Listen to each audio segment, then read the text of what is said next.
திருவாரூர் மாவட்டம் மன்னார்குடியில் அமைந்துள்ள அருள்மிகு ராஜகோபாலசாமி திருக்கோவில் வைணவ திருத்தலங்களில் மிகவும் முக்கியமானது. இக்கோவில் தட்சிண துவாரகை, தெற்கு துவாரகை என்று போற்றப்படுகிறது.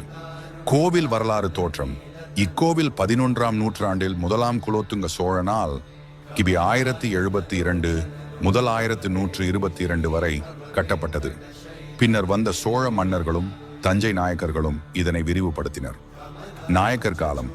16ஆம் நூற்றாண்டில் விஜயராகவ நாயக்கர் காலத்தில் இக்கோவில் அதன் தற்போதைய பிரம்மாண்ட நிலையை எட்டியது. அவர் 1000 கால் மண்டபம் மற்றும் மிக உயர்ந்த ராஜகோபுரத்தை கட்டினார். தல புராணம். புராண பின்னணி செண்பகாரண்யம். புராண காலத்தில் இப்பகுதி செண்பக மரங்கள் நிறைந்த காடாக இருந்ததால் செண்பகாரண்யம் என்று அழைக்கப்பட்டது. 32 லீலைகள். கோபிலர் மற்றும் கோபுரலாயர் எனும் இரு முனிவர்கள் கிருஷ்ணரை தரிசிக்க விரும்பினர்.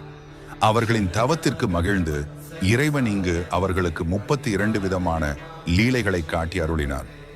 மூலவர் மற்றும் உற்சவர். மூலவர் ஸ்ரீ வாசுதேவ பெருமாள். மன்னார்குடி என்ற பெயர் வர காரணம் ராஜமன்னார் குடியிருக்கும் ஊர். உற்சவர் ராஜகோபாலசாமி. இவர் கையில் வெண்ணெய் மற்றும் சாட்டையுடன் தலையில் ஒரு வேட்டியை தலைப்பாகையாக சுருட்டி இடையன் கோலத்தில் காட்சி தருகிறார். தாயார் செங்கமல தாயார். கோவிலின் சிறப்பம்சங்கள். மதிலழகு. மன்னார்குடி மதிலழகு என்பது பழமொழி. இக்கோவிலின் சுற்றுச்சுவர்கள் மிகவும் பிரம்மாண்டமானவை மற்றும் கலைநயம் மிக்கவை. ஹரித்ரா நதி. கோவிலுக்கு வெளியே அமைந்துள்ள இக்குளம் ஆசியாவிலேயே மிகப்பெரிய கோவில் குளங்களில் ஒன்றாகும்.